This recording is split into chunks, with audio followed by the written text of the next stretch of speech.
në kërkesat e lexuara e paraqitura nga Goxhaj, ripërsëritet dorëheqja e menjëhershme e Edi Ramës, kërkesë kjo që ne mbështesim pa asnjë rezervë, fuqimisht dhe kemi pa thirrje. Së dyti, kërkohet, mos gaboj, jo s'gaboj fare, se kjo është dhe në 5 kërkesat e para, por shtohet aty kufizimi mandatit të kryeministrit në 2 mandate. Partia Demokratike është plotësisht dakord. Plotësisht dakord. Që nesër është e gatshme të votoj në parlament dhe të bëjë thirrje qytetarëve të votoj për një mas të tillë. Pse? Pse kjo? Sepse u bëhe qartë se Edi Rama nuk lejon rotacionin e pushtetit. Nuk lejon. Për këte, jo se e themi ne, tashmë e thonë dokumenta ndërkombëtare. Atëherë, ka një mençuri. Ta përsaktoj kushtetuesa, ta largoj kushtetuta. Dhe të them dhe një gjë këtu, si kryeministër. Në qoftë se ti punon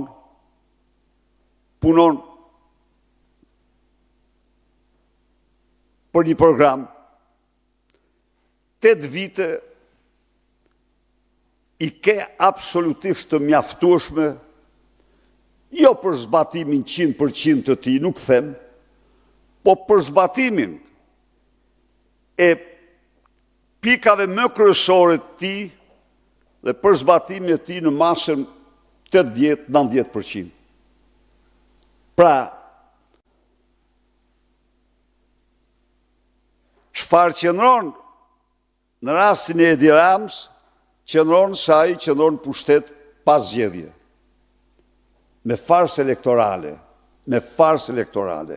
Dhe unë kuptoj që protestuesit duan të japin një përgjigje të tillë nëpërmjet ndryshimit të kushtetutës. Për sa u përket ligjeve tjera, ju jeni dëshmitar, ka memorje. Ata që përpiqen të fshin memorje është tjetër punë. Memoria nuk fshihet. Ka memorje. Kjo parti ka luftuar më shumë se kushdo tjetër kundër atyre ligjeve. Ka ndjekur çdo procedurë të mundshme kundër tyre, qoftë kundër ligjit të amendimit të ligjit për mbrojtjen e zonave të mbrojtura, për mbrojtjen e trashëgimisë kulturore, për koncesionet PPP-t dhe investimet strategjike. Rikujtoj një moment. Në platformën tonë, investimi pa taksa është pranuar vetëm në zonat malore. Pse? Kostoja e ndërtimit aty është disa herë më larë se sa në zonat tjera. Dhe ato janë të paprekura. Po të shkoni ju, e kam dhënë shumë herë këtë shembull. Po të shkoni ju 25 minuta për të Shëngjergjit. Është masivi Bizës. Është Gurakuqi, janë zona fantastike malore. Dhe në këtë distancë nga Tirana, askush nuk i njeh.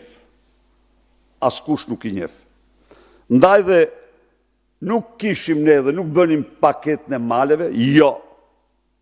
Por ne, ata që do investonin në zonat malore, i linim 8 vite pa taksa. Kurse ky, në zonat më thelbësore, në zonat bregdetare, ky i blen 10 vite pa taksa.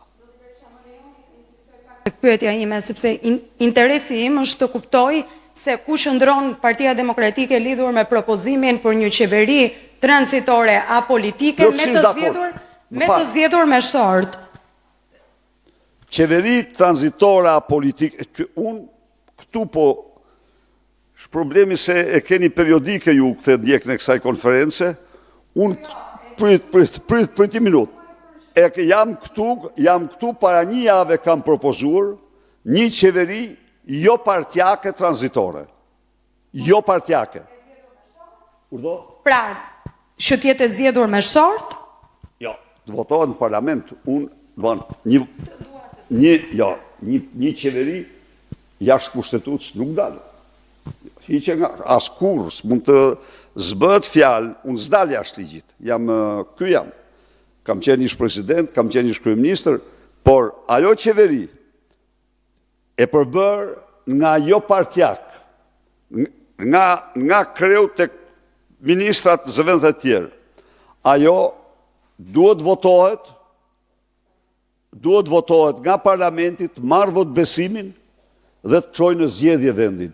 Unë nuk kuptoj këte propozimin e tyre, unë nuk e kuptoj se ata e kanë një qeveri jashtë votimit, jashtë kushtetuts, jashtë rendit kushtetuts.